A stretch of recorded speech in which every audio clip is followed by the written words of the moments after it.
Vamos dar início à nossa reunião de hoje, nosso estudo, agradecendo ao nosso Pai Celestial, que possa trazer sobre todos nós e aqueles também que nos acompanham na espiritualidade, as bênçãos celestiais, a intuição necessária, a serenidade de espírito para podermos compreender as mensagens que nós alcançamos aqui da Terra, mas também aquelas que nos são trazidas pelos nossos instrutores que aqui nos acompanham.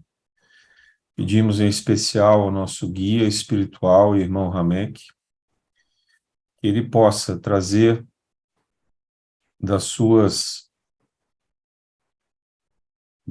falanges de trabalhadores na espiritualidade todas as vibrações necessárias, que todos os seus guardiões amparem também os nossos lares, ampare os nossos familiares, que ele nos ajude a manter firme a nossa atenção, a nossa conexão com esse estudo, e por intermédio dele também, nós agradecemos essa oportunidade, que mais do que aprender algo de novo, representa para todos um impulso importante de reforma íntima. E assim que a cada aula dessa, a gente possa ir revelando dentro de nós um saber que todos nós já temos. Um saber que nós trouxemos nessa encarnação e que aprendemos também ao longo das nossas vivências aqui, principalmente no desdobramento que temos durante o sono e no treinamento que recebemos na espiritualidade, com os instrutores da Casa Paula, não como nós, médiuns físicos encarnados, mas aqueles que cuidam de nós, que nos amparam, que nos prepararam para a encarnação e que nos aguardam no nosso retorno ao plano espiritual. Passamos, então, a prece que o Hindu, nosso guia espiritual, ele modificou daquilo que é originalmente a prece do amanhecer, tornando-a mais simples, direta, objetiva e mais amorosa, que fala tão fundo no nosso coração, e a entregou a Dona Paula, nossa querida fundadora, que também nos acompanha da espiritualidade, que nós também rendemos todas as nossas homenagens, os nossos agradecimentos, e que assim possamos seguir e dar início a esses trabalhos. Senhor, no silêncio deste momento, queremos te pedir a paz e a saúde, queremos olhar o mundo com os olhos cheios de amor e ver além das aparências teus filhos, meu Pai, como tu mesmo os vês, e ver o bem em cada um deles.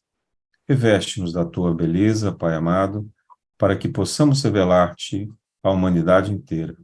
Que assim seja, graças a Deus. Eu vou pedir a todos que, por favor, deixem no mudo os seus aparelhos, computadores, celulares, onde estiverem acompanhando. O Aleixo vai fazer a apresentação de hoje. A ideia é que ele fale aproximadamente 1 hora, ele vai conduzir, e quando ele concluir, então a gente vai fazer aqui as perguntas, os esclarecimentos. Quem quiser também pode colocar a pergunta no chat, ou então aguardar essa segunda etapa da nossa participação aqui. Muito obrigado a todos mais uma vez, sejam todos muito bem-vindos. Aleixo, é com você, meu amigo. Pessoal, boa noite a todos. Primeiramente, agradeço aqui a presença de vocês, o interesse, né? Sincero interesse de buscar conhecimento, né? E aqui, nessas aulas que a gente está conseguindo ter, né? A gente, com certeza, vai agregar muita coisa, melhorar muita coisa no nosso dia a dia, né? A gente tem esse propósito de conhecer melhor como funciona o nosso trabalho de passe na Casa Paula, e a gente vai tentar sempre melhorando, né?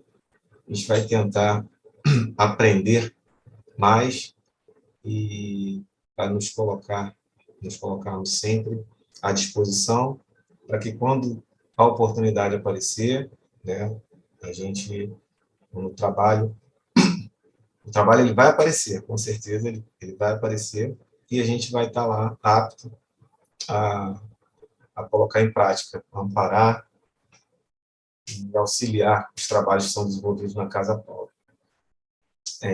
A aula de hoje é a aula de número 3 do nosso curso de passe, e a gente vai falar sobre 3 pontos. A gente vai falar sobre fluido cósmico universal, fluido vital e o magnetismo, que na realidade é o magnetismo animal. O magnetismo, a gente vai falar vai fazer uma pequena introdução sobre Mesmer, né? E aí, nesses 3 pontos, a gente vai ter lá que, de certa forma, eles são, de verdade, encadeados. Assim, a gente vai ter o primeiro, o segundo e o terceiro ponto, e a gente vai ver aqui as conexões existentes entre esses 3 pontos. Eu fiz um material aqui para fazer a apresentação desses 3 pontos, e é um arquivo em PDF. E aí eu vou compartilhar a tela aqui para a gente poder ir acompanhando. Vocês só me falam se vocês estão vendo aí o arquivo em PDF. Tudo certo. Certo? Beleza. Vamos ao primeiro ponto. O primeiro ponto é a gente falar sobre o fluido cósmico universal, que em algum é também conhecido, né, pode ser interpretado como Ti, Prana ou Axé. Assim que está no nosso roteiro para a gente poder seguir aqui mais adiante. Antes de a gente falar sobre fluido cósmico universal, vamos às palavras. O que significa cada uma dessas palavrinhas aí? O fluido e o que é cósmico, né? Fluido, por definição, é uma substância. No visual, a gente consegue entender, por exemplo, a água. A água ela é fluida. Ela escoa, ela se deforma com facilidade, a forma dela vai ficar de acordo com o recipiente onde ela se encontra, né? Ela é fluida. A gente tem também ali os gases, né? A gente vai ter lá, conforme vai se expandindo a molécula, a gente vai ter lá os estados, né? Que são fluidos, os estados da matéria que são fluidos, né? A gente tem o líquido, o gasoso e o plasma. Eu lembro que, quando eu aprendi lá na infância, eram 3 estados da matéria, eram sólido, líquido e gasoso. Mas já faz um tempo que a gente está com esse 4º estado da matéria, que é o plasma. O que é isso? Conforme, por exemplo, a gente tem, vamos pegar o exemplo da água, né? A água, quando ela está frio, gelado, é um gelo, né? É uma pedra, ela está em estado sólido. Quando, conforme a mudança de temperatura, que ela vai influenciar no estado em que a água se encontra, no estado de matéria em que a água se encontra, conforme vai esquentando, é uma pedrinha de gelo, esquentou um pouco, ela vira água, e aí começa a ficar no estado fluido. Aí esquentou mais, se ferver, ela evapora, né? Ela vai para o ar, né? E aí, se continuar esquentando a molécula da água, os átomos que compõem a molécula da água, eles também se separam. E aí, essa conexão que eles passam a ter, ela vai ser considerada como plasma. Então, para a gente ter uma definição aqui, o plasma é um gás que foi submetido a temperaturas elevadíssimas, fazendo com que suas moléculas se rompessem, formando átomos livres, que, por sua vez, perdem e ganham elétrons, gerando íons. Pode-se dizer que o plasma é formado por um conjunto quente e denso de átomos livres, elétrons e íons, em uma distribuição quase neutra, que possui um comportamento coletivo. Né? Esse plasma, ele vai... assim como nos estados anteriores desse exemplo que eu estava falando da água, eles continuam possuindo esse comportamento coletivo. A diferença entre o que é plasma e o que é o estado gasoso ali é porque o plasma ele tem um adicional que ele pode funcionar como um condutor elétrico. Ele reage a campos eletromagnéticos, forma estruturas e até mesmo pode gerar campos magnéticos. Né? Então, quando a gente está falando de fluido, a gente vai desde água, que a gente conhece, que vai escoar, que vai tomar a forma do recipiente, até o plasma. Então, a gente passa água, o gás, o estado gasoso, e o plasma. Assim, o plasma é um limite hoje, assim, que se consegue observar e trabalhar em cima, mas o próprio histórico de estudos já aponta para dizer o seguinte: olha, a gente consegue entender um pedaço dessa jornada aí do espaçamento entre as moléculas. A gente vê desde o estado sólido, a gente consegue ver até a gente não vê o estado gasoso, a não ser quando é fumaça, alguma coisa parecida, que a gente consegue ver algumas partículas ali. Mas, assim, mas da existência, mesmo sem ver, a gente sabe que tem o estado gasoso e sabe que tem o plasma. Né? Mas, assim, é possível que se tenha outras subdivisões para além do plasma. Né? A gente não está... Não existe uma limitação para isso. Conforme a ciência vai avançando, vai identificando aí essas situações do estado da matéria. Então, a gente vai ter que... A gente está entendendo aqui, né, que o fluido ele é um estado ali é uma substância, né, que está no estado da matéria que a gente pode visualizar, perceber com os nossos sentidos, ou pode estar para além disso, para além da nossa capacidade de perceber, de identificar, de experimentar a forma em que ele se encontra. Então, na sequência aqui, como é que foi feito esse arquivo aqui em PDF? Dentro dos pontos que a gente precisava apresentar para vocês, a gente buscou várias fontes, né, na internet, livros, artigos. Eu cheguei a assistir alguns vídeos relacionados ao tema, para poder colocar alguns trechos das explicações aqui, né? Mas sempre voltado aqui para os nossos pontos aqui que a gente precisava esclarecer. A gente está falando de fluido cósmico universal, então a questão do fluido, né? Assim, a gente tem lá no livro Evolução em Dois Mundos, está escrito assim: definimos o fluido dessa ou daquela procedência, como sendo um corpo cujas moléculas cedem invariavelmente à mínima pressão, movendo-se entre si quando retidas por um agente de contenção, ou separando-se quando entregues a si mesmas.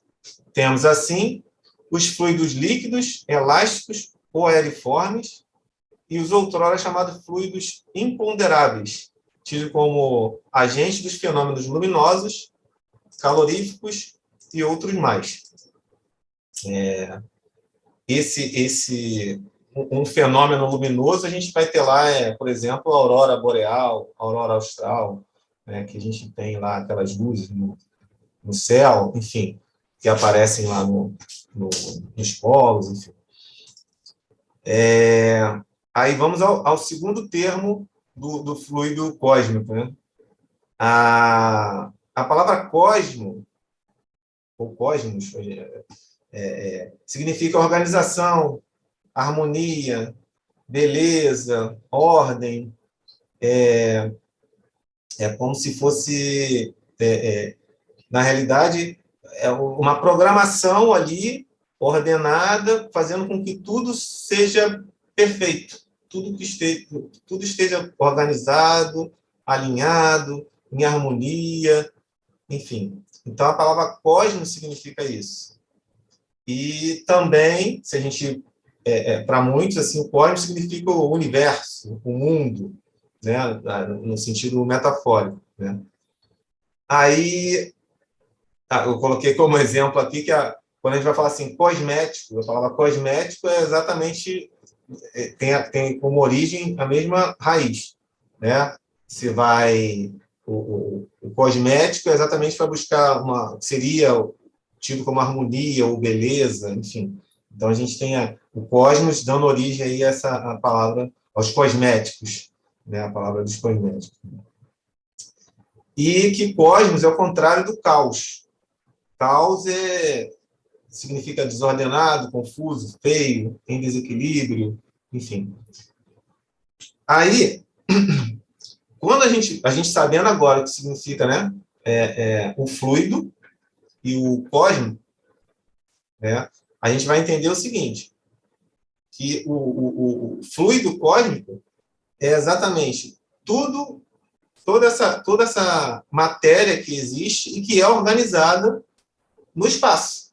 Toda ela é organizada, toda ela pensada, planejada, em harmonia, tudo funciona, tudo está do jeito que tem que estar, né? E com uma inteligência suprema coordenando tudo isso, né? Fazendo com que tudo isso funcione. O significado de fluido cósmico, a gente vai ter lá no livro A Gênese. Eu vou ler essas passagens dos livros, algumas eu vou ler e dependendo do tempo, outras a gente não vai conseguir ler.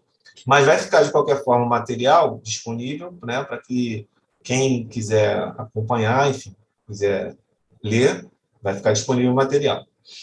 Vamos lá. Há um fluido etéreo que enche o espaço e penetra os corpos.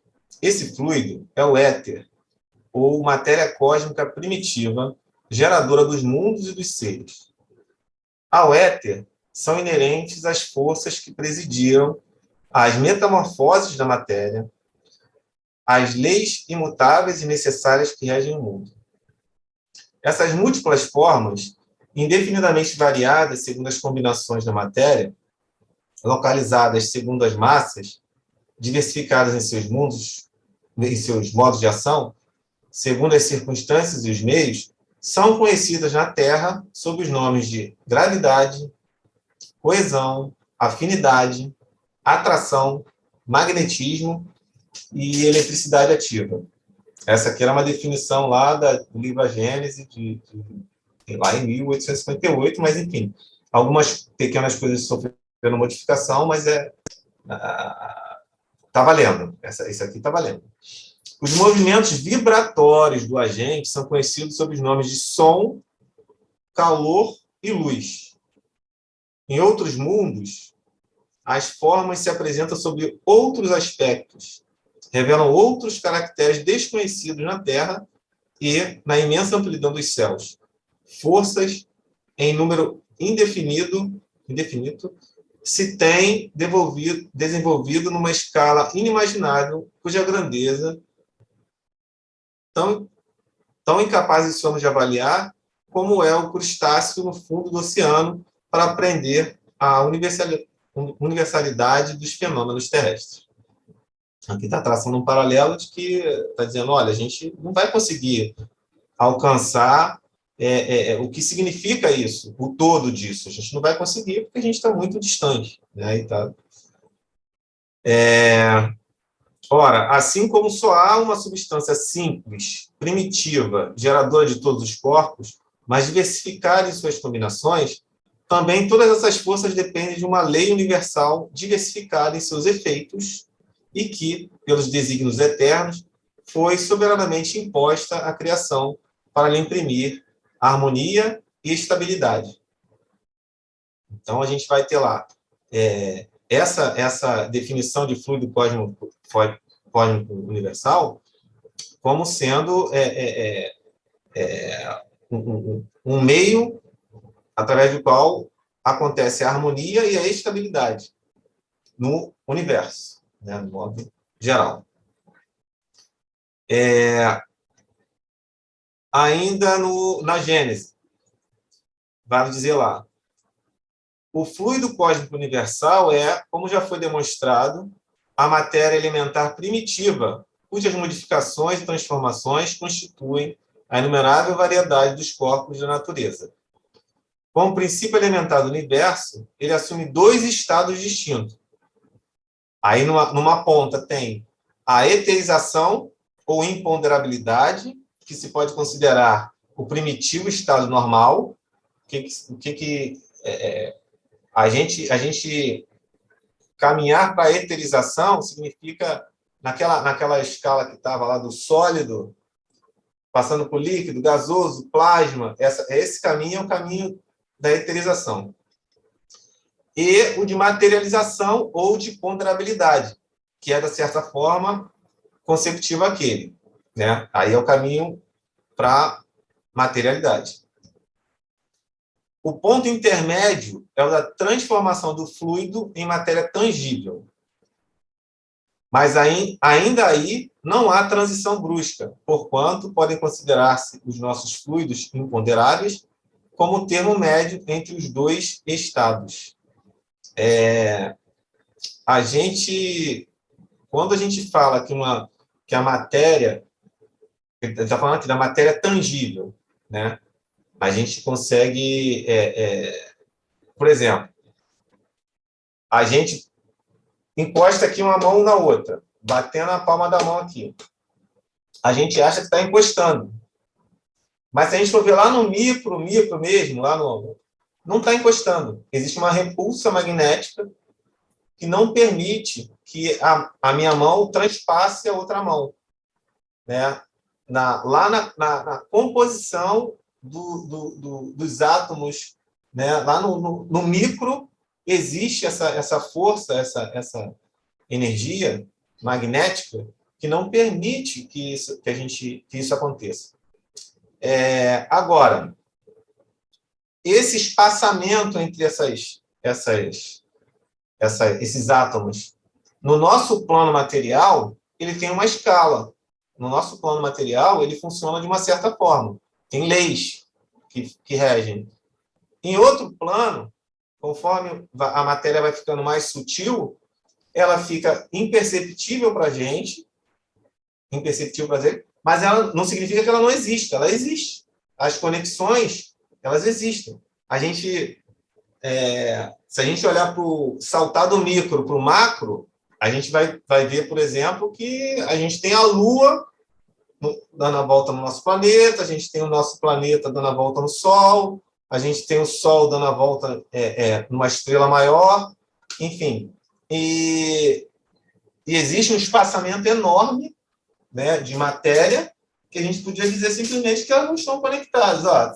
A Lua não tem nada a ver com a Terra, porque a Terra elas estão muito distantes, né, não sofre influência, não tem influência. E aí a gente vai ver, por exemplo, os efeitos da maré, né, são causados pela Lua. Né? A maré sobe, a maré desce em função desse efeito de gravidade, né, que a Lua exerce no nosso planeta. Aqui na sequência, a gente pode até... A pureza absoluta da qual nada nos pode dar ideia é o ponto de partida do fluido universal. Aqui é a pureza absoluta, Deus, né? Pureza absoluta. O ponto oposto é o que ele se transforma em matéria tangível.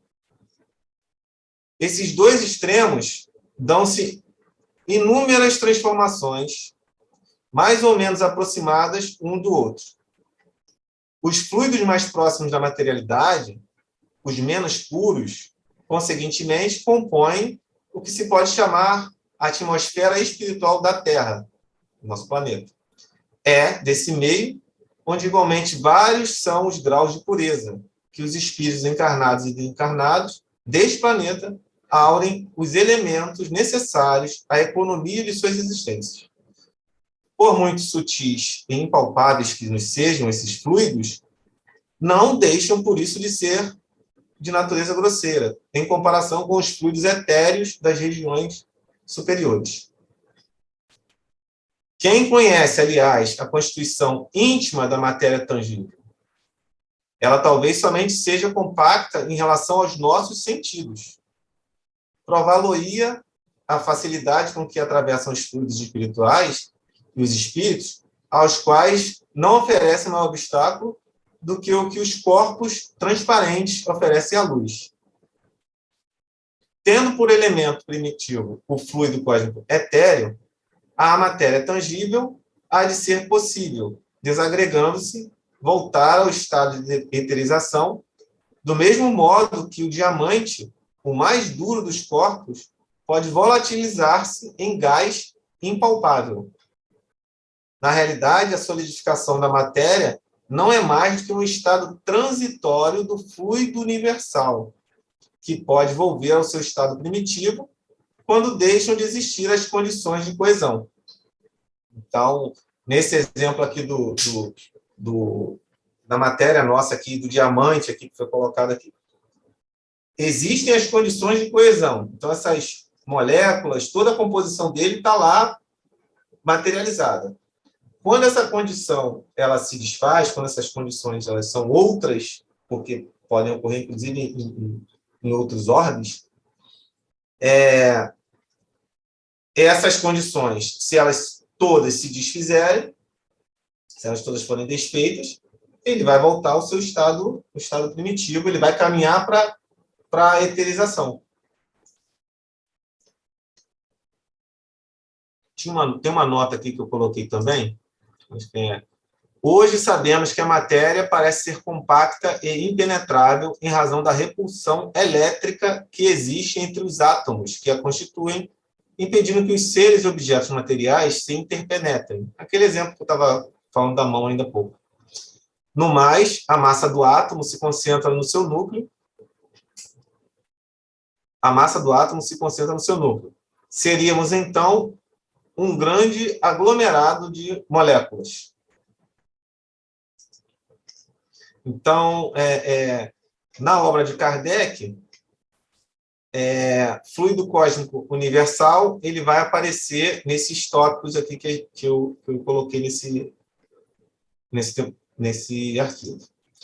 Aí, ainda em relação ao fluido cósmico, a gente vai ter lá, pelo espírito de André Luiz, no livro Evolução em Dois Mundos, aí fala do plasma divino, dizendo que o fluido cósmico é o plasma divino, hausto do Criador ou força nervosa do Todo Sábio. Nesse elemento primordial, vibram e vivem constelações e sóis, mundos e seres, como peixe no oceano. Então, dentro desse universo, né, na verdade, não existe a gente olha para as estrelas, olha para o céu, enfim, mas não existe um vazio ali, o vácuo, não existe. Tudo está preenchido com esse fluido cósmico. E a gente não tem essa noção, não tem essa percepção, porque realmente ele está fora do alcance dos nossos sentidos, né? Eu ainda ia colocar aqui, mas ainda é uma situação recente, e aí como não consegui pegar mais fontes, mas assim, um autor aqui dizendo que a matéria escura que existe no universo é esse fluido cósmico universal, né? Dizendo exatamente que o que os cientistas já conseguem captar, né? A partir dos efeitos, né? Que às vezes a gente não consegue ver a coisa ou sentir a coisa que a gente está tentando avaliar, mas a gente sente os seus efeitos. E aí, a partir dos seus efeitos, você faz um caminho inverso e vai, olha, tem uma causa isso aqui. E aí, hoje, a matéria escura é apontada como causa de várias coisas, mas não se sabe, não se prova com a ciência dos homens, né, que essa matéria escura seria o fluido cósmico universal. Aí a gente tem lá, voltando aqui a Kardec, Livro dos Espíritos, né, a questão de como seria o fluido cósmico universal.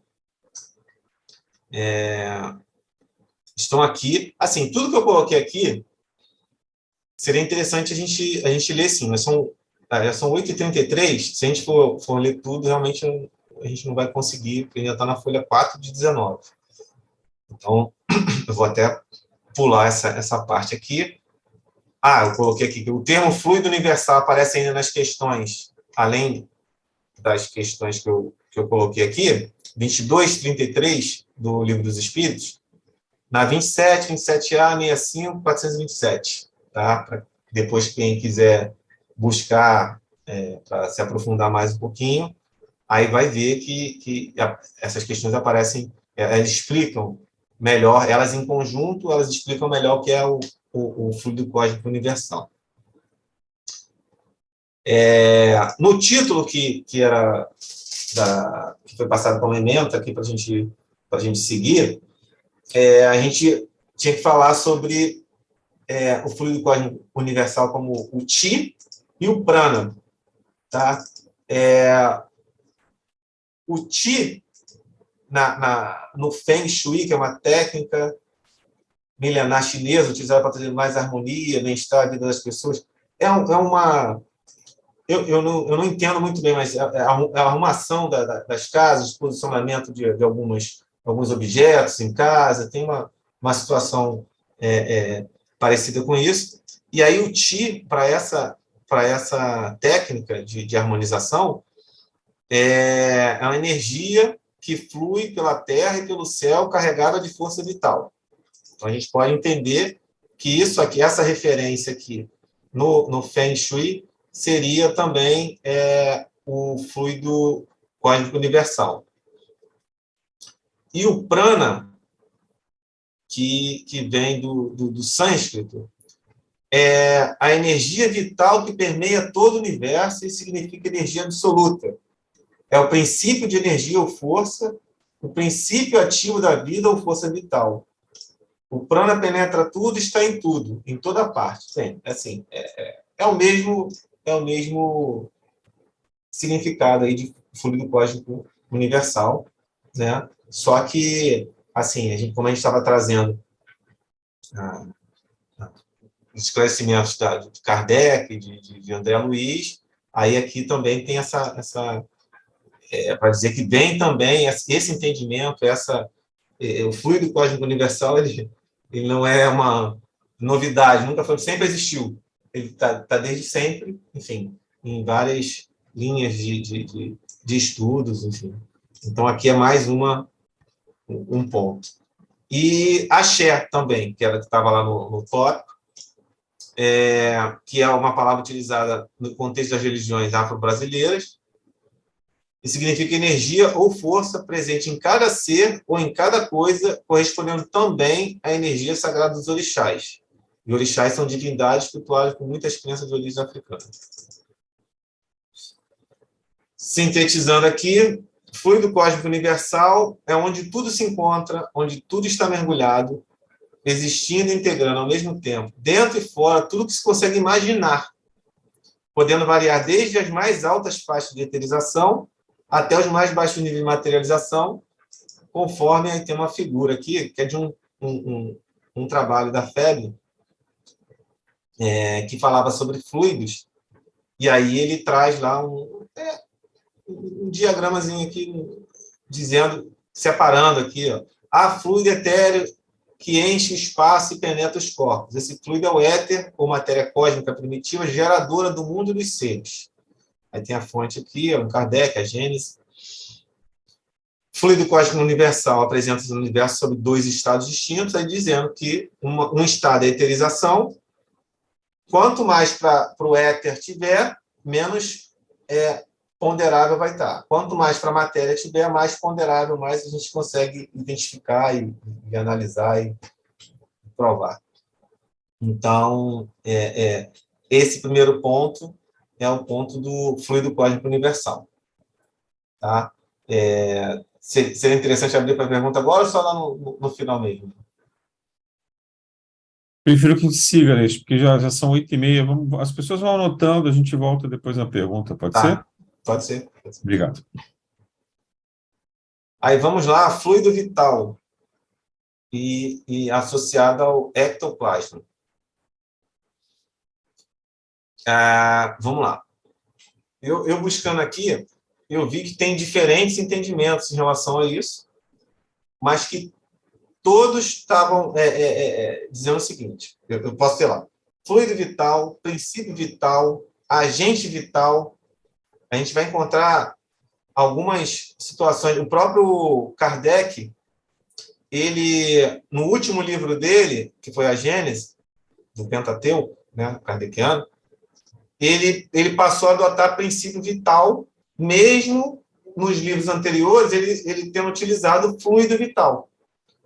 Então, assim, tem uma questão que envolve o que acontecia no momento, né? A gente tinha lá, vai ter o terceiro ponto, que a gente vai falar um pouquinho do Mesmer.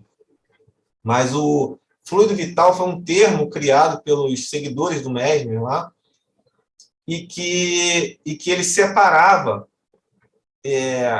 a existência de uma substância vital fluida como sendo algo distinto. Separava isso do fluido cósmico universal. E não dizia que era derivado do fluido cósmico universal. Dizia que o fluido vital era um elemento separado. E aí tinha um conflito em relação a esse ponto, e talvez por isso, pelo que eu vi, era um estudo, um vídeo que eu vi até de uma pessoa chamada Paulo Henrique de Figueiredo, que ele tem alguns livros, inclusive uma sequência de livros que ele fala sobre o magnetismo animal, Mesmer, enfim. E ele falou que talvez por isso Kardec tenha modificado na sua última obra o termo e adotou o princípio vital em vez de fluido vital, para evitar esse conflito de ideias. No Livro dos Espíritos, a gente vai ter as seguintes terminologias para falar sobre fluido vital e princípio vital, usando no mesmo texto. Tá? Princípio vital, o princípio da vida material e orgânica, qualquer que seja a fonte, donde promane, qualquer que seja a fonte, princípio esse comum a todos os seres vivos, desde as plantas até o homem. Pois que pode haver vida com exclusão da faculdade de pensar, o princípio vital é coisa distinta e independente. A palavra vitalidade não daria a mesma ideia. Para uns, o princípio vital é uma propriedade da matéria, um efeito que se produz achando-se a matéria em dadas circunstâncias. A matéria está lá em determinadas circunstâncias, e aí tem um efeito que vai gerar o princípio vital. Segundo outros, e essa ideia mais comum, ele reside em um fluido especial, universalmente espalhado, e do qual cada ser absorve e assimila uma parcela durante a vida, tal como os corpos inertes absorvem a luz. Esse seria, então, o fluido vital que, na opinião de alguns, em nada difere do fluido elétrico animalizado, ao qual também se dão os nomes de fluido magnético, fluido nervoso, enfim. Então, a gente vai estar lá, quando forem buscar informação a respeito disso, esse nome vai aparecer de forma diferente. E vai ter gente que vai estar querendo explicar que são diferentes.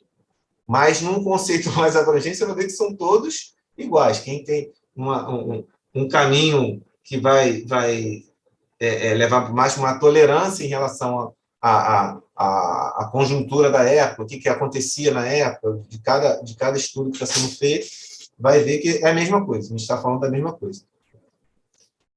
Aí, independentemente do conceito, o fluido princípio ou agente vital, ele existe, uma vez que seus efeitos podem ser apreciados.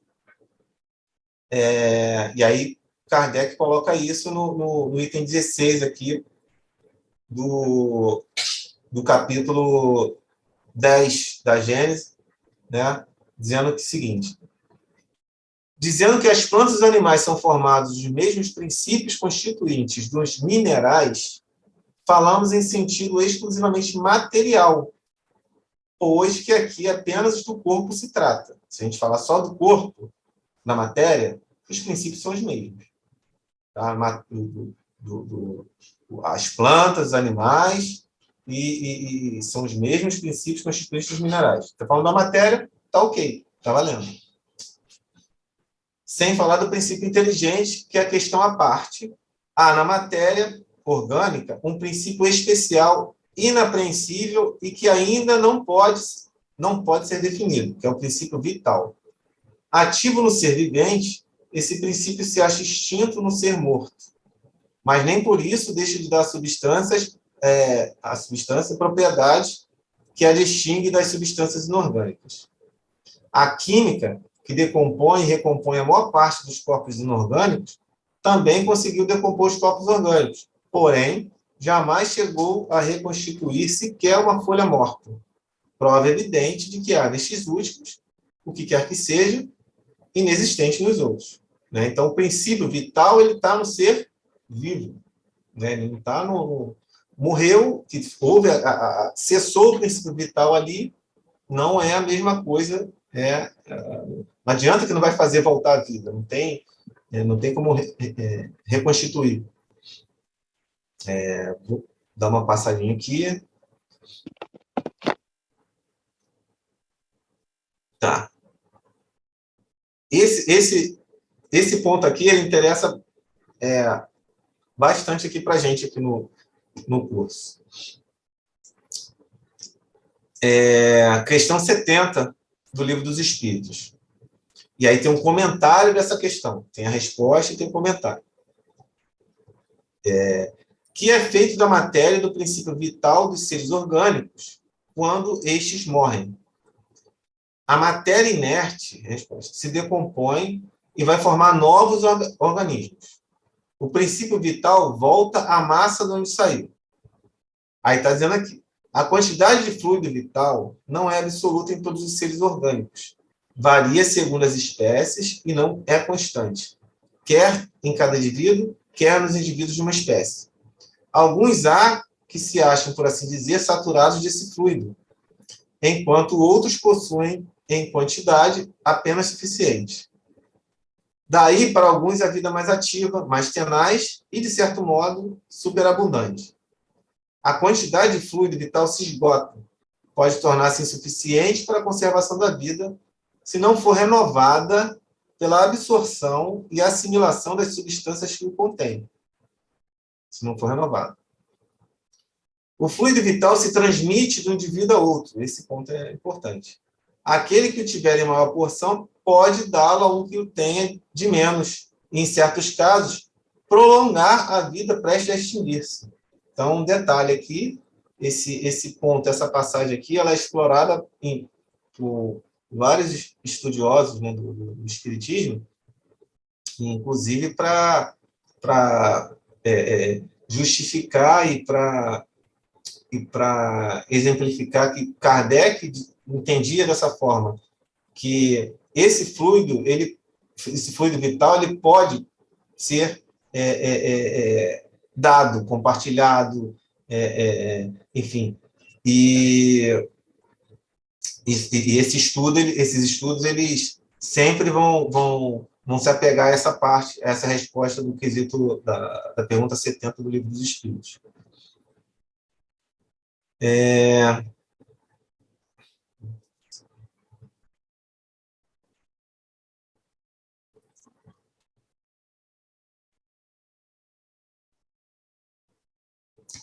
Em A Gênese, são apresentados os seguintes esclarecimentos e exemplos para melhor entendimento sobre o conceito de princípio vital, que a gente está tratando. Combinando-se o princípio vital, o oxigênio, o hidrogênio, o azoto e o carbono unicamente, teriam formado um mineral ou um corpo inorgânico. Né? Se você juntar esses elementos aqui, você vai ter um mineral ou um corpo que não é orgânico. Aí o princípio vital, modificando a constituição molecular desse corpo, dá-lhe propriedades especiais. Em lugar de uma molécula mineral, tem-se uma molécula de matéria orgânica, que é diferente.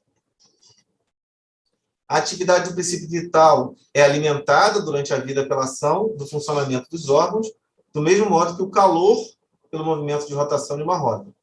Cessada aquela ação, por motivo da morte, o princípio vital se extingue como calor quando a roda deixa de girar. Mas o efeito produzido por esse princípio sobre o estado molecular do corpo subsiste, mesmo depois dele extinto, com a carbonização da madeira, como a carbonização da madeira subsiste a extinção do calor. Na análise dos corpos orgânicos, a química encontra os elementos que os constituem: oxigênio, hidrogênio, azoto e carbono. Mas não pode reconstituir aqueles corpos, porque já não existindo a causa, não lhe é possível reproduzir o efeito, ao passo que é possível reconstituir uma pedra. Né? Um exemplo. Aí, quando a gente está falando do princípio vital, fluido vital, tem a questão que é do ectoplasma, né?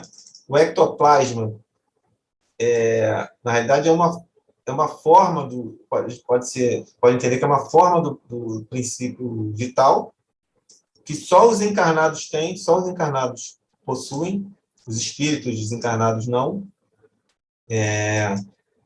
E aí, ectoplasma, aí tem lá, ectoplasma, tem a composição aqui do grego ecto, que é externo, e plasma, que é algo moldado ou formado. Seria um tipo de fluido vital que corresponde ao termo utilizado no âmbito espírita para definir energia exteriorizada pelos médiuns. Então, ectoplasma é a energia exteriorizada pelos médiuns, sendo tal nomenclatura criada somente em 1894 pelo pesquisador Charles Richer, criador da metapsíquica. Vamos lá. A gente não vai falar sobre Charles Richer, não é o caso, mas ele que criou essa nomenclatura, né, ectoplasma. A gente ouve falar em ectoplasma, ele que deu essa definição, né, de ectoplasma. Então, como ele é de 1894, então, obviamente, a gente não vai encontrar na obra de Kardec o termo ectoplasma. Ele foi criado só depois, a gente não vai ter como. Os estudos dos fluidos, né, eles foram desenvolvidos por vários pesquisadores, né, de fenômenos mediúnicos. Aí tem os nomes aqui dos pesquisadores, quem depois quiser buscar, a gente vai ter lá uma série deles, aí vai aparecer o Kardec, né, vai aparecer o Richer, né, e vai aparecer o Chico Xavier, né, que é através dos textos de André Luiz. Nas obras de André Luiz e de Ramatiz aparecem muitas referências de ectoplasma, de exemplos de como isso aí, como essa substância ela é expelida como ela é expelida e como ela é trabalhada de forma a ajudar no trabalho espiritual que é feito. Aí a gente vai ter esses trechos aqui. Tem que andar um pouquinho melhor.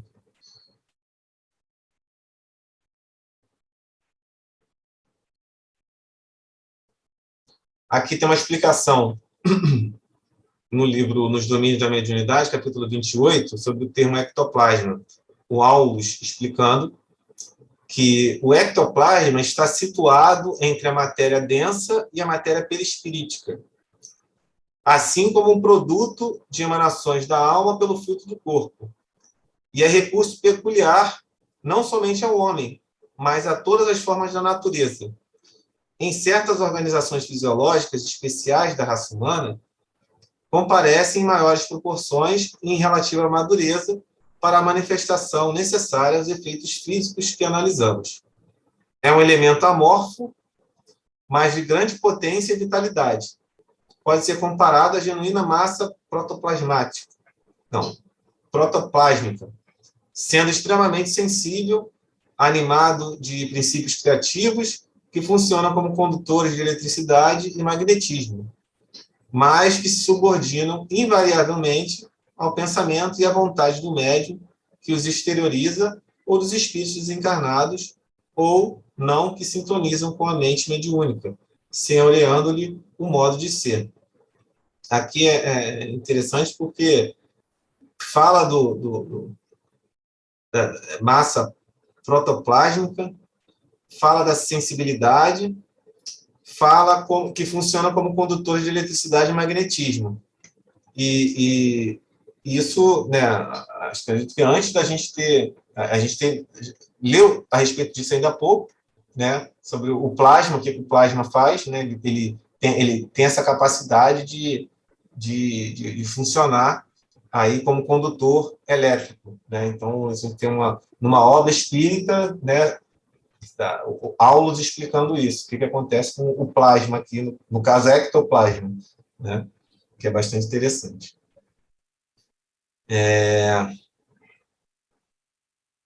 Aqui, gente, assim, no outro exemplo que eu estou colocando, é mais do mesmo, né, em relação à explicação do que seria o ectoplasma, tá? Essa partezinha que eu vou caminhar, e a gente vai ter lá Ramatiz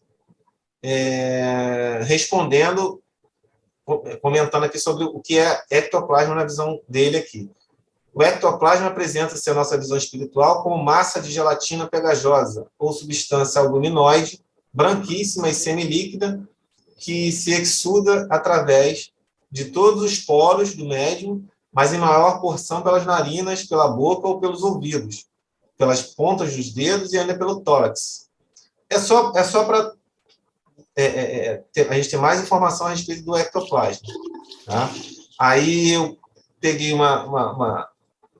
aqui no grupo Casa do Caminho, tem uma foto aqui de uma liberação controlada de ectoplasma, que é uma foto antiga em que... duas fotos, né, em que o Chico Xavier estava junto ali, né? Quem quiser depois ver melhor, até tem mais fotos no link que está aqui abaixo, tem mais fotos. Botei só duas, tá? São essas duas fotos aqui em que o Chico Xavier participa de sessões em que ocorreram essas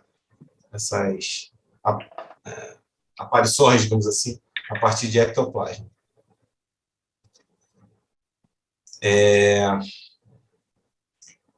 Aí aqui a conclusão a respeito do que a gente disse.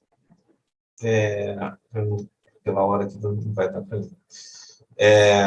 Vamos lá. Magnetismo. Próximo ponto aqui. Introdução sobre Mesmer. O magnetismo é um fenômeno de atração e repulsão observado em seres materiais que possuem propriedades magnéticas, tal como, por exemplo, um ímã de geladeira e um pedaço de ferro. Isso aqui é só para dar um exemplo do que é o magnetismo. A gente vai ter lá, na física,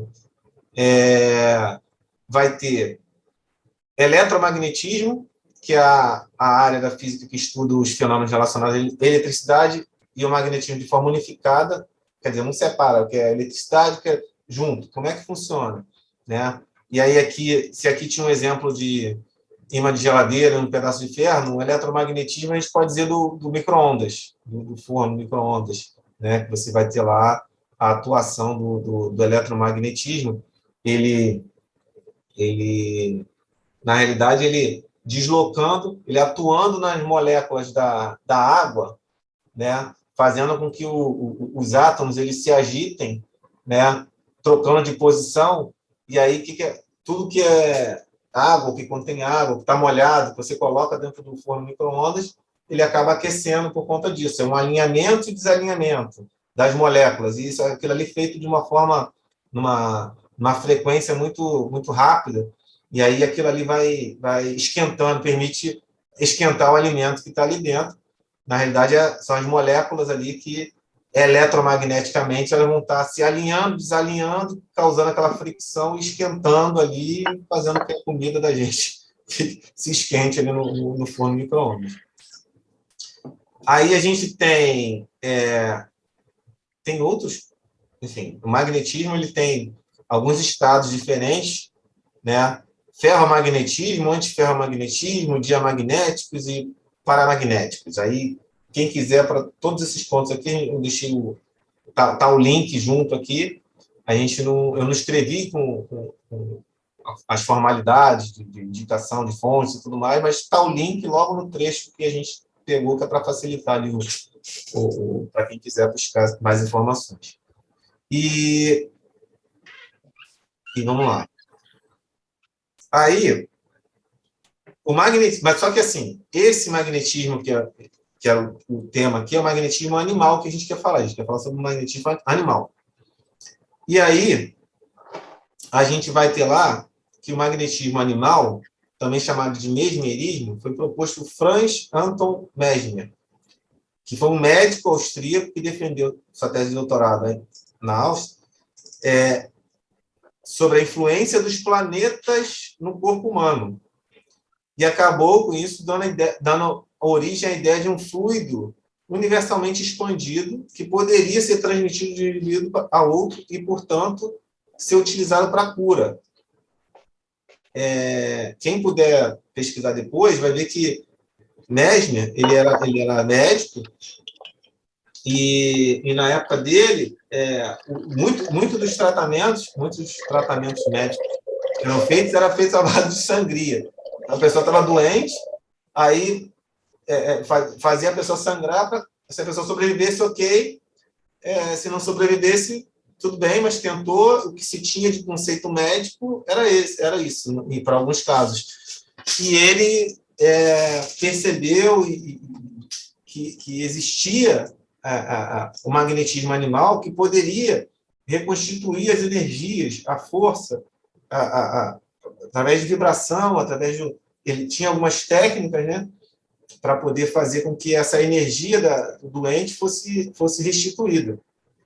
E aí, assim, foi objeto de uma série de questionamentos. A gente tem opinião, se a gente for buscar hoje, opinião sobre Mesmer, assim, no Brasil, a gente vai ter lá que Mesmer era charlatão, Mesmer enganava. Assim como hoje tem muita gente que fala que a psicanálise é pseudociência, que não é ciência, que, enfim. Então, tem sempre há esse tipo de contestação do mundo científico, né? Porque o mundo científico ele espera que tudo que a gente consiga comprovar tudo materialmente, né? Com os nossos sentidos, a gente consiga reproduzir, consiga entender como é que funciona, enfim. Então, a gente tem isso. Mas aí, o que o Mesmer fez? Tudo que o Mesmer fez deu certo. O tratamento que ele aplicava às pessoas dava certo. Ele conseguiu provar curas de pessoas com o tratamento que ele fez. Só que, como existia digamos assim, essa briga no âmbito acadêmico, acabou prevalecendo a versão em que o trabalho dele não era científico e que não funcionava, enfim. Então, a gente vai ter no Brasil os artigos falando exatamente dessa linha, mas fora tem artigos dizendo que que o trabalho dele era excepcional na área da cura. Ele tratava doente, ele curou. Ele tem um exemplo que ele curou uma cegueira com o tratamento espiritual dele, o tratamento do magnetismo animal, né? Através da aplicação do que a gente pode chamar de passe, né? Passe magnético. Então, o Mesmer tem uma história aí que é importante ser estudada, né? Como origem, como base ali para o que a gente faz hoje, do passe magnético, né? Então, o Mesmer ele tem esse trabalho e que precisa ser valorizado, reconhecido. Aí tem uma transcrição aqui para a gente poder ler, mas assim, já está 9:2 aqui, deixa eu ver. Já está no final, a gente já está no final aqui.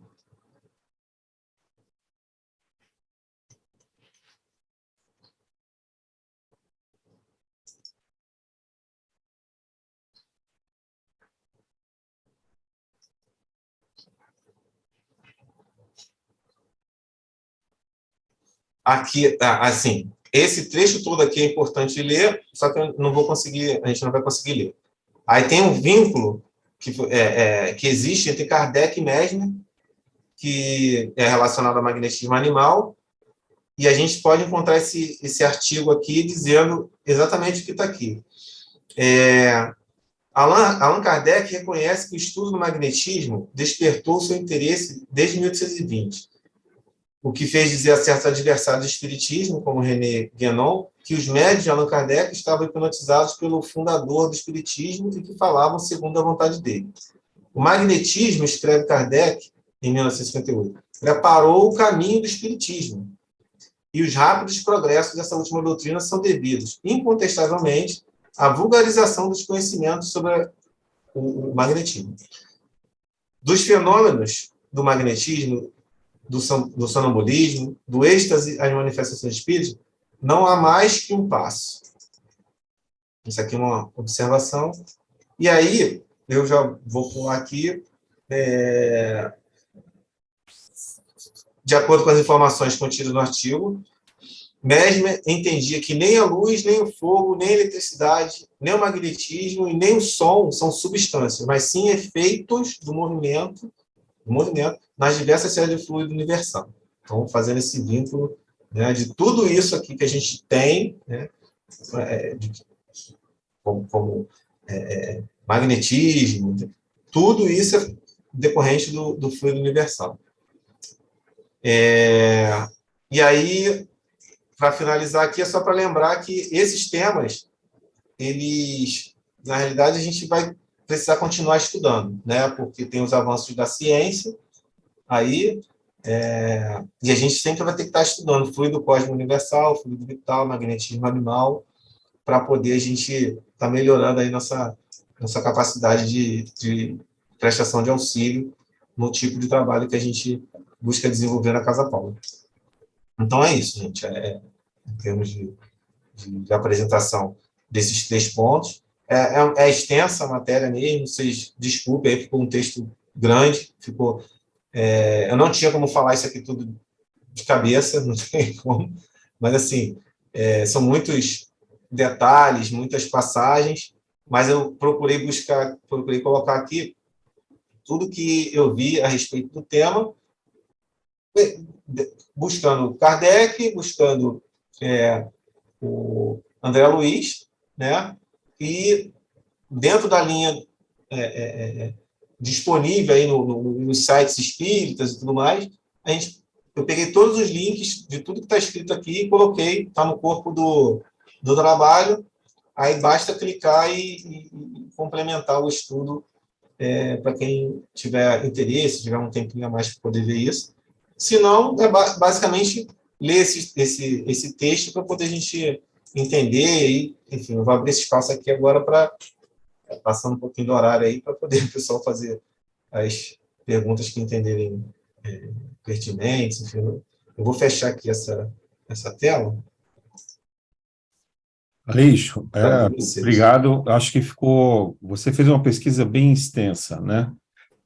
Acho que as fontes estão corretas, os locais de estudo são esses. A gente tem que lembrar que esses textos são antigos, então não é fácil entender numa primeira leitura.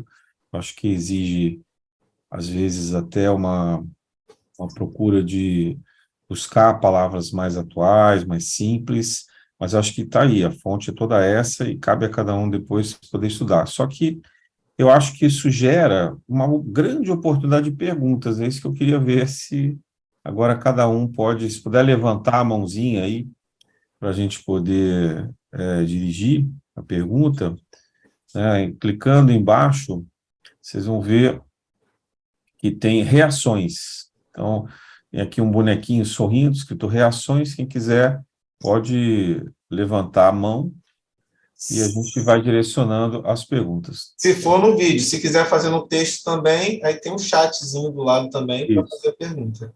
tá bom. Então, eu vou deixar com você para ir coordenando as respostas aí, tá? Tá bom. Eu tô com a cola aqui do lado.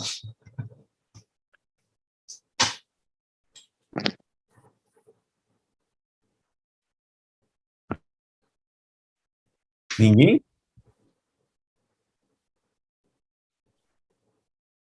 Bom, eu gostei muito, eu posso falar que eu gostei muito da aula, né? E isso, assim, me despertou, assim, a vontade de estudar mais sobre o assunto. E eu tenho uma música para cantar, se alguém quiser ouvir, é para crianças. Pode cantar, É Chile. da tia Vilma, Fluido Vital. Ah, legal. Fluido vital não é vida, mas sem ele não há vida, não. Vegetal, animal, não vivem sem fluido vital. Fluido vital é modificação do fluido cósmico universal, que dá origem a tudo que existe no mundo material. Já viu, uma? Legal, Muito legal. Eu bem, achei muito bem. bacana. É. Boa inspiração, a música. Gente, ninguém quer fazer pergunta. Duvido que vocês não tenham um monte de dúvida de tudo que ele falou aí. Eu vou voltar lá nos textos para ler, os textos Não, todos. não, volta não. Vamos lá. Quem pode resumir, então, o que que é fluido cósmico universal? Quem é que pode falar em poucas palavras? Quem que acha que entendeu? Já que ninguém tem pergunta, todo mundo entendeu. Se a gente puder romantizar, é o sopro da vida? É uma forma de dizer, está lá no Evangelho. Você pegou isso até, né? A Bíblia fala em sopro mesmo, né? O sopro de Deus, né? O princípio era o verbo, está lá em João, no Evangelho de João. E o verbo era Deus, é uma forma de dizer. Quem mais acha? Que além do sopro, o que mais pode ser?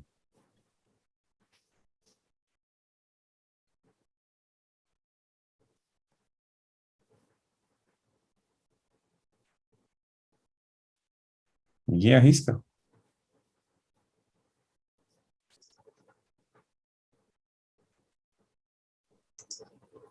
A força da criação. Então, você falou a palavra força, né? Força é uma Ou palavra que é vontade, né? utilizada pela física, né? Como força. Possível? É, Sei. sei, vontade da criação, né? Vontade. Tem muitos filósofos que usam essa palavra também. Vontade, É, intenção. eu estou com isso na cabeça. Apesar Interessante. de só conseguir entrar 8h30, mas o que eu pude ouvir, né? Eu fiquei com essa sensação. A Sheliana, que é aquela, aquela extraterrestre, digamos assim, que acompanha a Mônica de Medeiros, ela fala que Deus é a força, agora fiquei na dúvida, é uma das forças que estão dentro do átomo, não lembro se é a força fraca ou a força forte agora. Interessante você falar que o fluido cósmico é uma força. Qual é a outra palavra da física que todo mundo adora falar e que tudo é Energia, né? Energia. Energia. Então, energia também é uma outra palavra que a gente tira. Energia é o potencial ali, né? É o potencial. A força é a vontade, né? Quem está movendo ali a coisa ali. Qual é a outra palavra que a gente usa muito quando a gente reza, a gente no Espiritismo fala direto? Paz e Amor. E a luz também, luz, né? Luz, né? Então, não estou dizendo que não seja amor, não, mas eu acho que isso é para a gente pensar, né? Eu me lembro Eu acho. de um espírito chamado Amon Ra. Ele acompanhou a Casa Paulo durante muitos e muitos anos, e ele vem de vez em quando nos visitar, e ele começava a incorporação dele dizendo assim: ele é energia, ele é a força, ele é a luz. Eu sou Amon Ra, na graça de Deus. Então, quem é frequentador antigo da casa, ele disse. Essa era uma forma dele definir o fluido cósmico. Ele é energia, ele é a força, ele é a luz. E o fluido vital? O que é o fluido vital, então?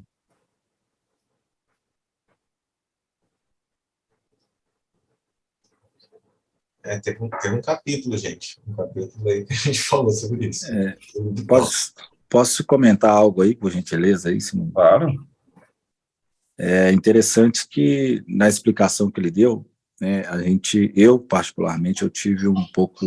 É interessante que a gente consegue ter a percepção dessa ideia do fluido, mas a definição para ele concreta fica quase que, para mim, né, quase que uma explicação até difícil, mas nessa ideia dos elétrons com os íons, né, e tudo é partícula automaticamente, tem essa movimentação deles, é como se fosse, eu acho que o resumo de uma vontade de evolução, tanto do animal como mineral, poderia ser essa vontade, né, essa atração de eu descer rumo a uma vontade de um crescimento, uma vontade de um resumo geral. É uma boa forma. Nietzsche fala sobre isso, né? Que nós somos vontade. Tem vários outros filósofos que falam isso também. É uma boa visão. Acho que isso, como você falou a palavra boa, tração, né? Isso. Fosse uma tração que nos impulsiona, né? Falar força parece ser um sinônimo de força também. Agora, só lembrando que Kardec falava em fluido em 1850, que ele é anterior ao Einstein, que definiu energia, anterior a todos os outros físicos e grandes cientistas que falaram em outras formas de manifestação dos elementos, né? Então, Kardec mesmo se corrige chamando princípio, né? Então, a palavra fluido, ela é só uma referência, mas depois, hoje em dia, a gente pode entender dessas outras maneiras que a gente está falando aqui. Mas o que é vital?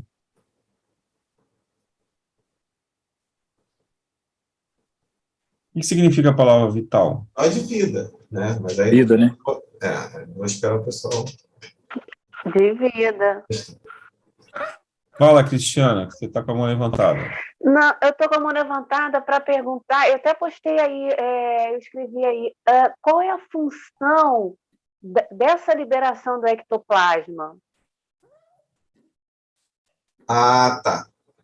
Então, ele, quando havia, hoje em dia mesmo, né? Mas havia na época, anos 60, enfim, época de Chico Xavier, uma necessidade de que ocorresse esse tipo de fenômenos, até para reforçar ali o que estava acontecendo no momento, né? Essa questão da materialização, né? Esse ectoplasma exteriorizado, ele era exteriorizado pelo médium que estava ali, mas ele se juntava com a força da natureza. E ele desativou o som. O meu som?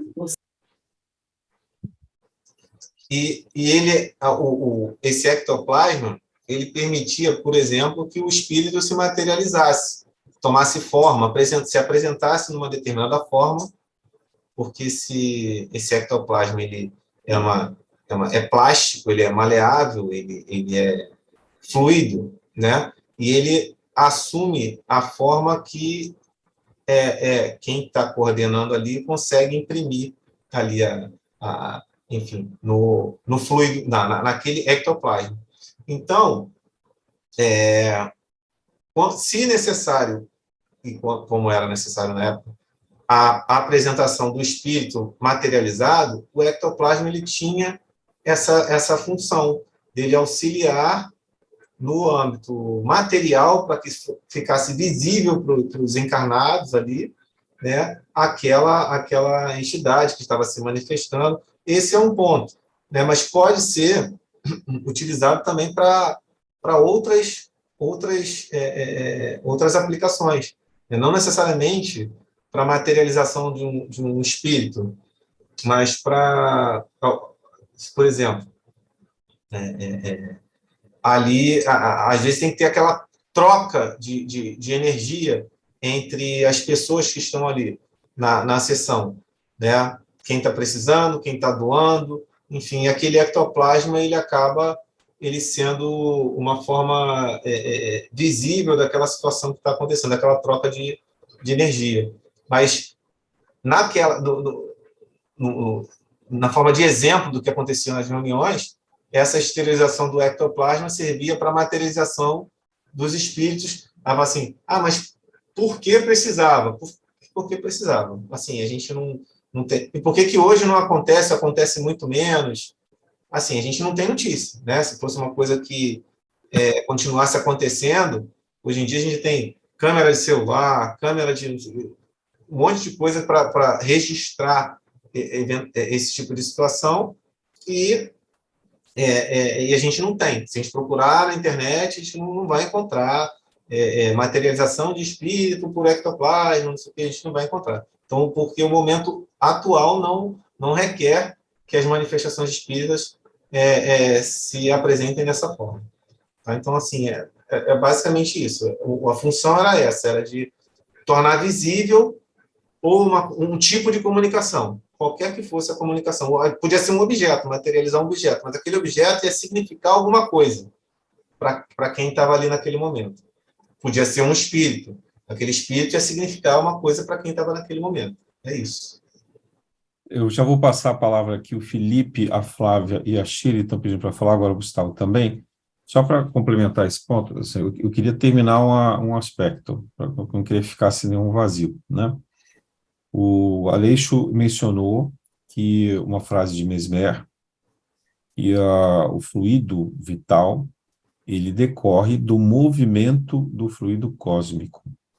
Então, se a gente está falando em energia, força, luz, tração, o movimento do universo, de todas essas condições aí que trazem a manifestação da vida, esse movimento provoca a materialização de alguns efeitos que a gente pode tocar, que a gente pode sentir concretamente. Então, desculpa, fugiu agora a palavra. Ectoplasma? O ectoplasma, ele é uma forma que vamos dizer assim, a maneira como o universo encontra de se materializar. É também, fazendo uma ponte com o André Luiz, aquilo que condensa da matéria, aquilo que coagula da matéria. Então, Cristiana, a gente ainda não conhece todos os efeitos, a ciência não conhece os efeitos completos do que o ectoplasma pode fazer. Ele é uma ponte entre a dimensão espiritual e a dimensão física que a gente vive, tá? Vai lá, Felipe. Boa noite, gente. Não, só para complementar um pouquinho essa questão do ectoplasma, eu recomendaria os colegas assistirem às palestras do Dr. Paulo César Frutuoso, que é um estudioso desse tema, né? O trabalho com o ectoplasma, ele é um trabalho que tem sido feito lá no Lar de Frei Luís, especialmente para cura, né? Tratamento de saúde, a gente não gosta de usar a palavra cura, né? Mas tratamentos de questões sérias e graves de saúde. Então, o doutor Paulo César Frutuoso tem vários relatos dessa experiência e do uso, né, do ectoplasma nessa terapêutica. Eu uma vez tive a oportunidade de assistir uma palestra dele presencialmente aqui no Obreiros de Jesus e perguntei a ele, né, quando ele relatava as maravilhas do uso do ectoplasma para esse tipo de tratamento, por que não era uma forma de tratar as pessoas difundida, né? Por que pouquíssimas casas espíritas já tinham a possibilidade de manipular o ectoplasma com fins terapêuticos? E por que, então, esse tratamento não era disseminado nas casas espíritas? E ele explicou que a necessidade de ter um ambiente controlado, de ter médiums extremamente preparados para potência e para a força que é o uso desse ectoplasma, né, acaba restringindo um pouco o seu uso disseminado. Então, realmente, acho que é uma matéria muito nova, né? Talvez a gente esteja para o ectoplasma, o mesmo que Kardec estava lá no início, para as mesas girantes ainda, né? Tentando entender e explorar essa força. Mas eu queria trazer a discussão também um pouquinho, já que a gente está num curso de passes, né? Fazer um pouquinho a conexão da aula do Aleixo com a aula do Flávio na semana passada, para a gente lembrar o seguinte: durante a aplicação do passe, a gente faz uma combinação de todos esses elementos, né? Então, a espiritualidade vem transformando o fluido vital, né? Que vai sendo ali também manipulado sobre a pessoa que está sendo assistida, e nós, desculpa, usei a palavra errada, vai manipulando o fluido universal, né, que é esse elemento que está espalhado aí. Se a gente puder fazer uma analogia, talvez muito ruim, é como se fosse o ar que a gente respira, né? Ele está em todo o espaço, está em todo o tempo e todo o espaço.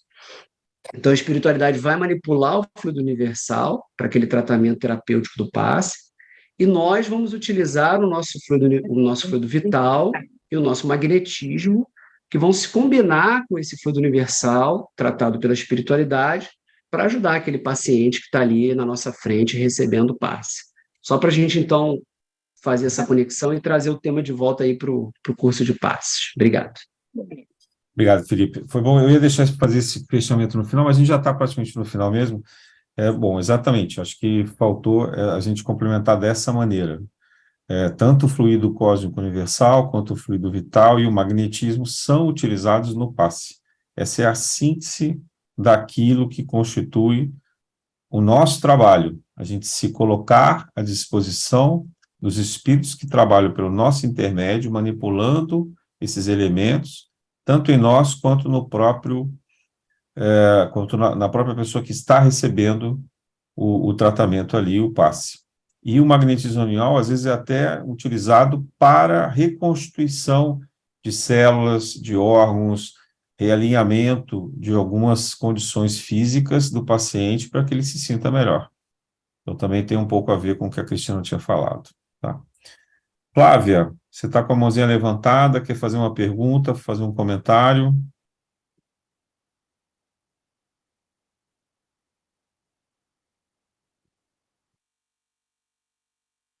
Tem que abrir o seu microfone, Flávia.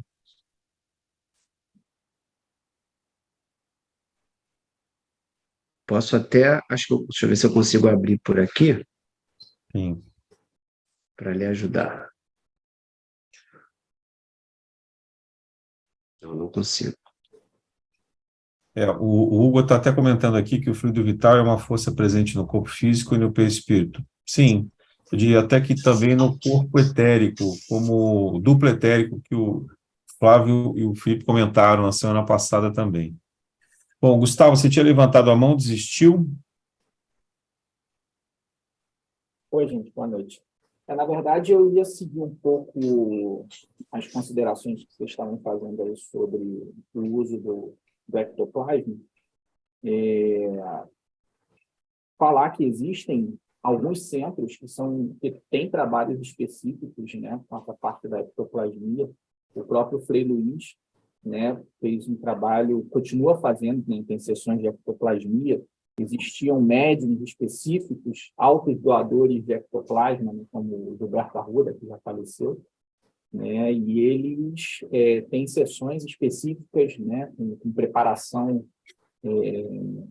bem rigorosa, né, para que possa ser realizada, né? E alguns exemplos, até relatados pelo Dr. Paulo César Frutuoso, né, era a comunicação de espíritos, né, com aquele ectoplasma retirado do médium. Ele relata que eram transformados em trombetas e os espíritos conseguiam se comunicar mesmo para aqueles que não tinham uma mediunidade de visão, de audição, então comunicava para todo mundo, é como se a gente estivesse ouvindo no megafone aquilo que o espírito queria dizer, né? E aí alguém também, não sei se foi o que ele falou, para questões de saúde, o próprio Dr. Paulo César também comenta um caso de uma cirurgia onde o médico espiritual fez materializar uma válvula mitral que ele substituiu no paciente durante uma cirurgia, né? Então, assim, é uma forma de você manifestar, né, como o Lino falou, de você moldar, né, trazer um molde para essa questão. E também existem experimentos, depois vale a pena também, se quiserem pesquisar, do William Crookes com a espírito Kate Kuhn, né, que foram anos ele fazendo experimentos com ela, com a espírito, né, mediu temperatura, pressão, tateava ela durante, se não me engano, acho que foram 15 anos, 20 anos, que eles fizeram experiências juntas, através dela, materializada através do ectoplasma de uma médium, né? Então, assim, são experimentos que são feitos hoje, casas, assistência na própria Casa Paula. Quando a gente fala que vocês estão trabalhando, quando a assistência está trabalhando, ela está doando ectoplasma para dar suporte a todo o trabalho que está sendo executado. Então, quando a gente fala assim, a responsabilidade da preparação é só do médium, né? Cuidado com os pensamentos, cuidado com quem ingere nas 24 horas antes, né, do trabalho, no mínimo, cuidado com o que bebe, o que pensa, as relações sexuais, porque, assim, você está doando o seu ectoplasma, você está doando ali o seu fluido para o trabalho, né? E o quão positivo, quão puro, quão sutil for esse seu fluido, melhor aproveitado ele é pela espiritualidade. Ninguém senta ali à toa, né? Todo mundo está trabalhando de certa forma. Legal. Obrigado. Flávio? Eu estou me ouvindo? Sim. Pessoal, sendo rapidinho, o ectoplasma ele é produzido entre o perispírito, ou o corpo astral, e o corpo físico. Ele é um material composto de matéria, apesar de ele ser fluido. Ele serve para a recomposição dos corpos astrais dos espíritos que sejam doentes, que estejam deformados, sem braço, sem perna, machucados. Então, quando se dá um passe, você não vai alterar o ectoplasma do encarnado, mas você doará ectoplasma para a espiritualidade usar, porque não é a gente que manipula isso, para que eles recomponham a estrutura do perispírito daquele espírito que está junto do encarnado que está tomando passe. Ou até mesmo, se for o caso, fazer um trabalho de cura, né, de melhoria de corpos astrais, de algum espírito que esteja na casa dessa pessoa, que esteja lá obsediando por algum motivo, entendeu? Ou então mesmo aqueles que chegam enfermos, muito machucados na Casa Paula, todo esse ectoplasma, são acumulados para serem utilizados nesse hospital que é a Casa Paula. Outra coisa, só é usado ectoplasma de quem chega limpo na Casa Paula. Mesmo os médios que trabalham, que se eles não tiverem uma alimentação correta para o dia, se eles não tiverem com o pensamento correto por dia, se o corpo espiritual do médium não estiver limpo, o ectoplasma não sai limpo, não é produzido limpo. Então, eles não são... Entendeu? Então, assim, é uma produção, é como se fosse uma produção de sangue entre o perispírito e o duplo etérico. E a troca de energia dos dois é que produz esse ectoplasma. Entendeu? É assim que acontece. Porque o duplo etérico ele não é um corpo propriamente dito, apesar de ter átomos, né, de ter elementos físicos, porque ele é feito do fluido material, né, do planeta e do ser humano, mas ele é um plasma que envolve o corpo humano e fica entre o perispírito e o corpo. Deu para entender? Acho que sim, Flávio. Obrigado. Vamos seguir aqui com outras perguntas. Acho que a ectoplasma a gente já está bem hoje. Alguma pergunta um pouco diferente sobre isso?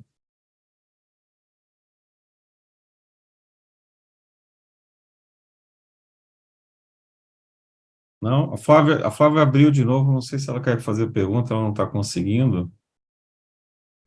Mais alguém quer fazer alguma pergunta? Jéssica, você está sorrindo, quer fazer alguma pergunta? Não? Oi, oi. Não, eu acho que eu entendi que tudo está conectado, né? É isso? Até, por exemplo, a Lua está conectada com o mar, e aí a gente depende também da energia do universo para ter um certo tipo de energia ou para estar em sintonia com algo. Queria tirar essa dúvida. Porque eu sinto um pouco isso. Você Assim, sabe que a Lua... Quer responder isso, Aleixo? Pode ser, pode ser. Assim, tudo realmente está conectado. É como se a gente tivesse o fluido cósmico universal, ele conecta tudo. Você está dentro dele e ele está dentro de você. E está tudo ligado, tudo conectado. Então, se você, por exemplo, no âmbito do fluido cósmico universal, se você faz um movimento físico, ou se você tem um pensamento, que é uma coisa não física, mas esse fluido, ele capta essa vibração, essa sua expressão de movimento material ou de pensamento, e ele retrata isso, ele propaga aquilo ali. O fluido, ele está em tudo. É como se você tivesse... É como se fosse uma bolinha de gude dentro de um balde d'água ali. Se você se mexer, toda a água ela tem um reflexo, ela vai sentir o fluido cósmico universal. Se fosse a água e você uma bolinha, mexeu dentro da água, vai mexer em tudo. Ou se não estava naquele pote da água, você coloca alguma coisa dentro, a pressão aumenta, aquela água, o nível da água vai subir, vai haver um deslocamento ali, porque a bolinha entrou naquele recipiente ali. Enfim, está tudo conectado. É como se fosse tudo junto. A gente é que não consegue perceber essa ligação, porque tem a distância, porque tem os nossos sentidos, que a gente consegue... O olho humano ele tem limitações, a audição tem limitação, né? A gente tem... Mas assim, não é que seja ruim, é exatamente o que a gente precisa ter, a gente tem exatamente o que a gente precisa ter para a gente evoluir na fase em que a gente se encontra. Conforme a nossa consciência vai expandindo, a gente vai tomando noção do quão grande é esse universo, né? Conforme a gente vai expandindo a consciência, a gente vai realmente mais lá na frente, a gente vai ter outras formas de captar outros sentidos. A gente vai ter outros sentidos para a gente poder perceber essa ligação que existe entre tudo. Alex, eu queria, tipo assim, por exemplo, quando está acontecendo alguma guerra ou desmatamento, eu sinto que a minha energia fica um pouco diferente. E às vezes eu posso até sentir um pouco de tristeza, ou eu acho que a gente acaba se conectando mesmo estando distante de uma situação. E aí eu queria tirar essa dúvida também. Com certeza. Assim, se você se concentrou, se conectou num fato desse, ou não precisa nem ser um fato, tá? Pode ser uma narrativa de uma situação. Você se conectou, entrou naquela história ali, você vai sofrer influência, dependendo de como você entrar naquela história. Você pode ver um filme e se emocionar. Você pode ver ouvir um relato e entrar naquela vibração ali, entrar naquela situação ali, você sentir, de fato, né? Mas, assim, de você estar conectada com, se tiver algum desmatamento, uma situação, aí é difícil saber até que ponto é uma conexão direta mesmo, sua, com o desmatamento que está acontecendo, ou sua interpretação de como aquilo ali está ocorrendo e como aquilo afeta você. aí é um pouco difícil isso, né? Essa pergunta é complexa, se o Lino quiser responder. Eu ia fazer esse comentário, o tempo já ultrapassou aqui. Eu tenho colocado lá no nosso grupo, no WhatsApp, na Casa Paula, diversos vídeos, ou preparatórios dessa discussão, ou às vezes as discussões de domingo, e um deles era sobre os campos morfogenéticos. Então, essa expressão foi criada por um pesquisador chamado Sheldrake, e que vem sendo utilizado por várias linhas de pesquisa, embora seja rejeitado por outros.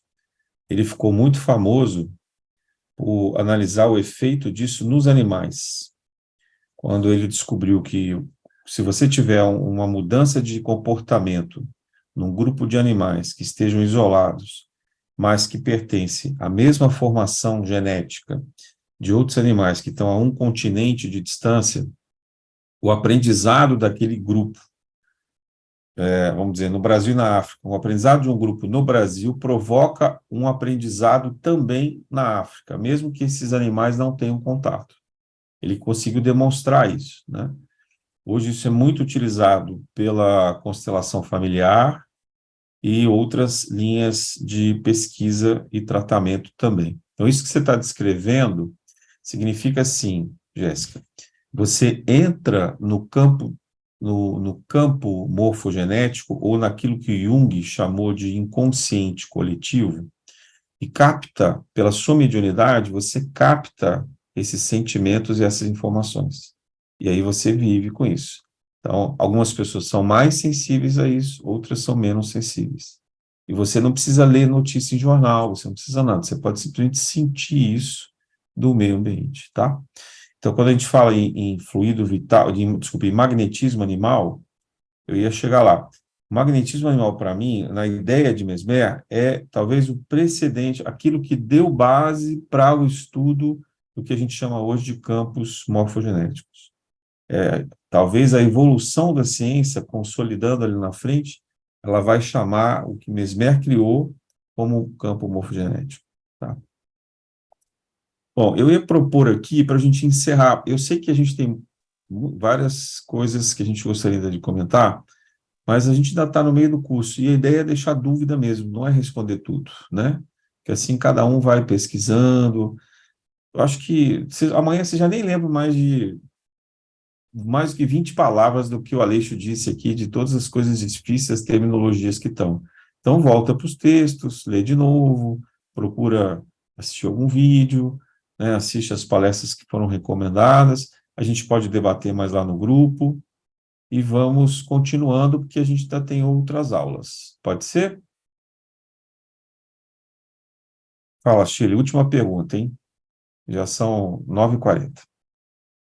Eu não ia falar nada, mas só que a Jéssica tocou nesse assunto, né? Dela sentir uma coisa ou outra e tudo, né?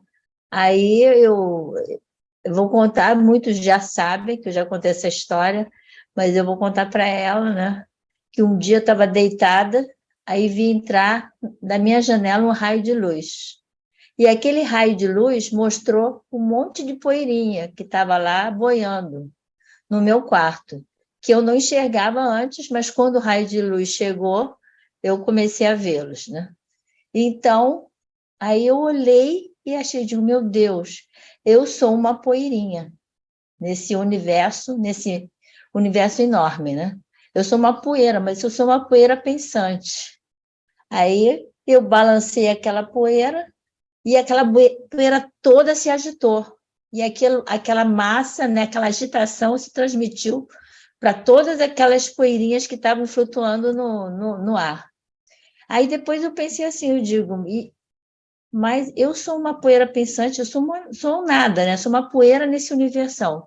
Mas eu trago dentro de mim milhares de mundos, né? Porque a gente é formado de um monte de átomos, né? Moléculas, átomos. Aí eu falei, milhares de mundos habitam em mim. Então, e eu sou responsável por esses mundos todos. E eu entendi, né? Que, né? Aquela história de que Deus está em tudo e eu estou em Deus. e às vezes eu sou Deus. E eu sou responsável pelos mundos todos que me habitam e pelos outros também, que vêm fora de mim. Então, você, quando sente alguma coisa, você pode fazer alguma coisa. Você pode fazer uma oração, porque a tua oração, a tua paz vai se transmitir por todos esses lugares. Mesmo que você não saiba. Que é que o teu pensamento vai mais longe, é mais rápido que a velocidade da luz. É isso que eu queria falar para você. Obrigada. Adorei a história.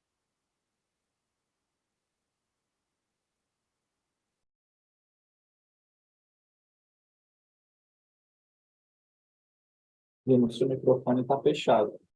Você está falando alguma coisa? Desculpe. Aleixo, considerações finais. Considerações finais. Gente, a gente precisa estudar. Tem muita coisa para a gente estudar, muita matéria para a gente questionar junto, né? A gente buscar as respostas, compartilhar, enfim. Como o Lino falou, a gente está na terceira aula do curso, a gente vai ter um monte de dúvidas aí. Mas, assim, do que veio até aqui, desde a primeira aula até agora, assim, é muita coisa interessante, muita coisa legal. Só tenho a agradecer a esse grupo numeroso que está aqui. Se eu não me engano, tem 50 links aqui, é isso mesmo? 50, 40 e poucos links, né, de gente, de pessoas participando aqui. Eu estou bastante feliz aí com esse interesse de todo mundo que está aqui em estudar, para a gente colaborar com a nossa Casa Paula, né, na questão lá do passe, enfim, e outros trabalhos também. Mas eu estou bastante feliz, agradeço muito aí a participação de todos aí nessa busca por conhecimento. Então, essas são as minhas considerações finais. Obrigado. Lembrando também que amanhã nós temos a reunião e naquele momento de perguntas, quem quiser chegar um pouco mais cedo, debater sobre isso também, a gente pode fazer, tirar alguma dúvida presencial, ou então naquele momento de perguntas também, no final a gente pode conversar um pouco mais sobre isso, no grupo também dá para debater, e nas próximas aulas a gente vai aprofundando. Então, queria agradecer mais uma vez a presença de todos, a dedicação. Eu sei que todo mundo trabalha, todo mundo tem os seus esforços, já é tarde da noite, e é muito importante que a gente esteja aqui dedicado, fazendo esse esforço concentrado. Então, vou convidar todos que possamos fazer juntos a prece do hindu, para poder encerrar essa nossa aula de hoje. Um agradecimento especial ao Aleixo pela apresentação. Muito obrigado, querido Aleixo. Obrigado a todos. Senhor, no silêncio deste momento, queremos te pedir a paz e a saúde, queremos olhar o mundo com os olhos cheios de amor e ver além das aparências teus filhos, meu Pai, como tu mesmo vês, e ver o bem em cada um deles. Reveste-nos da tua beleza, Pai amado, para que possamos revelar-te à humanidade inteira, que assim seja. Graças a Deus. Uma boa noite a todos, com calma, serenidade e paz. Boa noite. Obrigado. Boa noite, Boa noite, obrigada. pessoal. Sem medo de ser feliz, hein? Vamos lá. Boa noite. Beijo no coração.